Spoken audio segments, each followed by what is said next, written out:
श्री स्वामी समर्थ सगळ्यांना. आज मी अंगारकी चतुर्थी असल्यामुळे खिचडी बनवत आहे. तर इथं मी शेंगदाणे घेतले आहेत. बटाटे मी ऑलरेडी कापून पाण्यामध्ये सोडला आहे कारण की काळे पडू नये म्हणून. इथं मी मिरची आणि शेंगदाणे एकत्र करून मिक्सरमध्ये काढलेला आहे.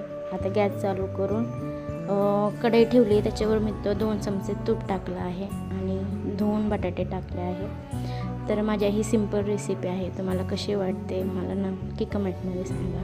तर शाबू मी 2 तासापूर्वीच भिजवून ठेवलं होतं. तर आज मी त्याच्यात शेंगदाण्याचं आणि मिरचीचं एकत्र केलेला कूट मी त्याच्यात टाकलेला आहे. ते आता हलवून घेते, सगळे एकजीव करून घेते म्हणजे ते गाठी झाले ते फुटतील त्याच्यात. आणि आता बटाटा शिजायला टाकला होता. बटाटा पूर्णपणे शिजला होता. तर त्याच्यात मी शाबूचं सगळं मिक्स करून टाकलं. त्याच्यावर मीठ टाकलं होतं. आता ते चांगलं फ्राय झालं. कसं वाटलं तुम्हाला शाबू खिचडी मला नक्की सांगा.